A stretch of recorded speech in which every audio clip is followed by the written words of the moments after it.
Hello, my name is William James. I am the host of The Bald Book Geek. All of my links are down below as always. I hope you're okay. Like, subscribe, share and comment if you're interested in this video. So, let's go into a video game, a old video game too. Tomb Raider Angel of Darkness was a much maligned, much talked about game that didn't quite meet expectations, and it's remembered for really bad controls and buggy and not particularly well made. It was rushed, but there is so much behind it, and I think, to be really blunt about it, a lot to unpack with this game too. It's not... The history behind it is fascinating, and it was delayed and delayed and delayed. So before we go into the debacle that was the game, I'm going to talk about the game itself. So, to put it into context, this is classic Lara, not the insipidly annoying new Lara Croft, or the actually very good Underworld Legend Anniversary Lara.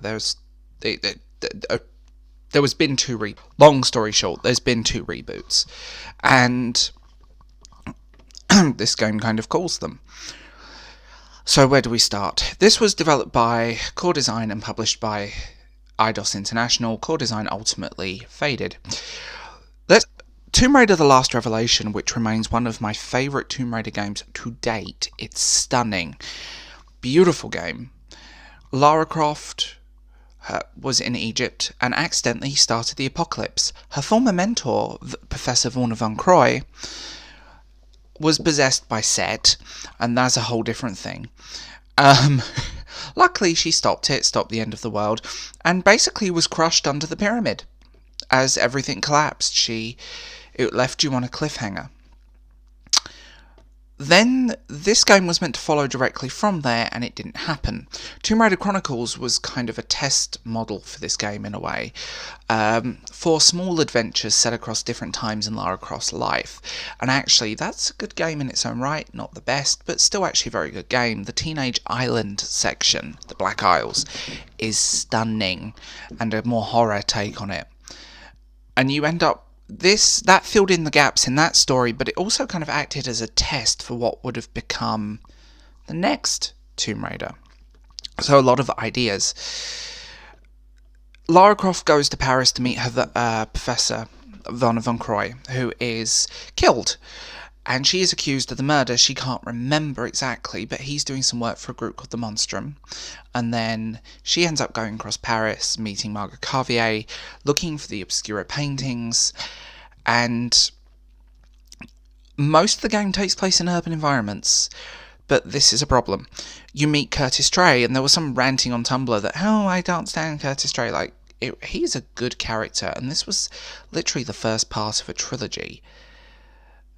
I mean, seriously, the second half of the game is definitely stronger than the first, but you do find, and the ending of this game is just stunning and quite dramatic.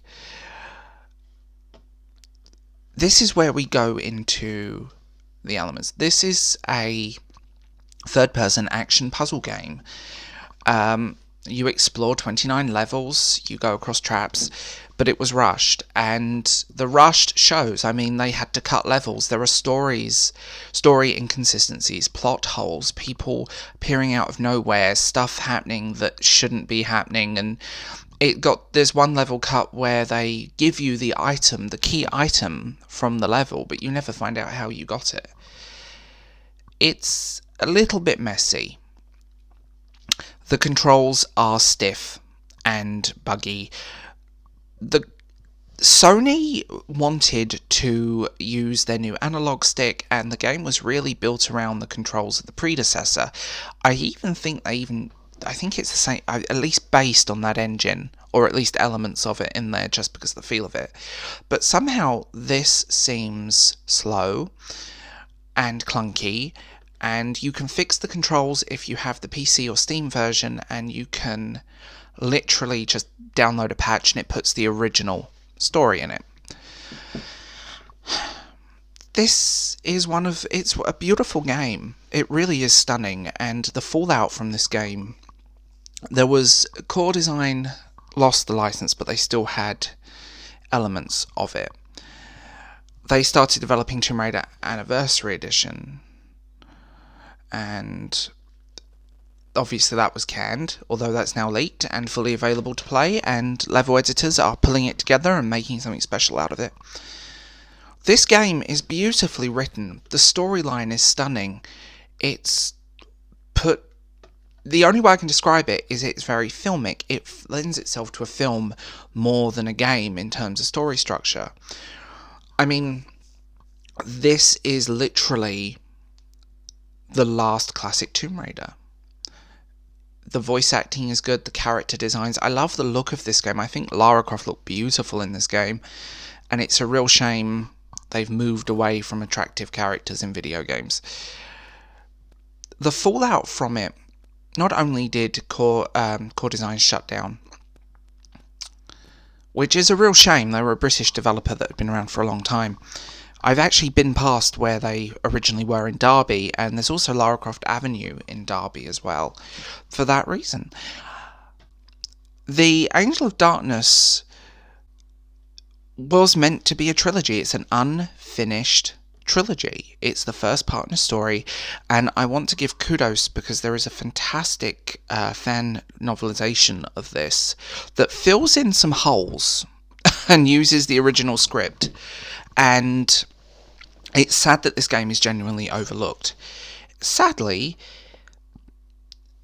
we will never know what was meant to happen. We'll never get a true ending to this. There was one game by Activision, I think. They got the license briefly and did a GBA game, Tomb Raider The Prophecy, which is actually a really nice top-down perspective Tomb Raider. I've played it. You can get that very cheaply. But this whole game caused so many problems. It was delayed over and over, so much was cut, like I said, it was unfinished and it was rushed, and in those days, and it's not that long ago, but in like 2003, 2004, there was no such thing as DLC and the console, really, other than the Dreamcast, and there wasn't much of it. There was no bug fixes or anything. You couldn't just put it in and download fixes. The preview of the game was on the Tomb Raider Chronicles disc. Ironically, if you completed the game, you got this 30-second video of like a movie of Lara in Paris. It's interesting going back to this game now because I replayed it just because I've been replaying the classic Tomb Raiders, and I've been playing it on an emulator on my Mac with the fixed controls, which makes it so much better.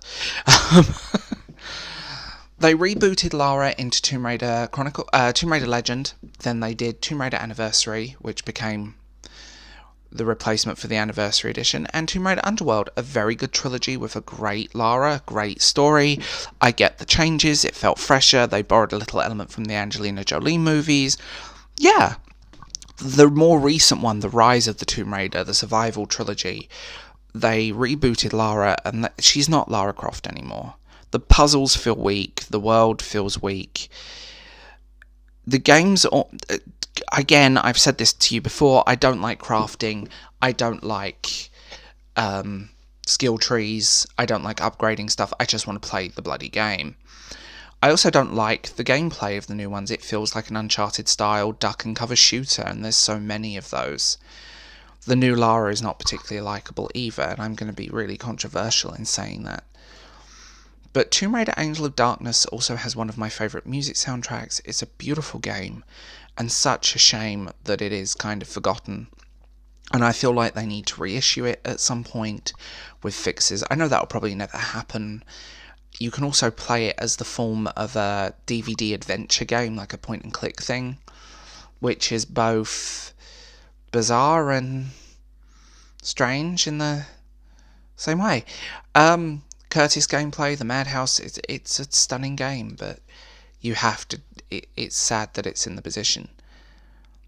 I remember being disappointed in this game as a teenager, but I'm so glad that, you know, technology has moved on, people have written their own sequels, the level editing community is amazing, and I play a lot of those. And this is both the best and the worst Tomb Raider game ever made. In its original form.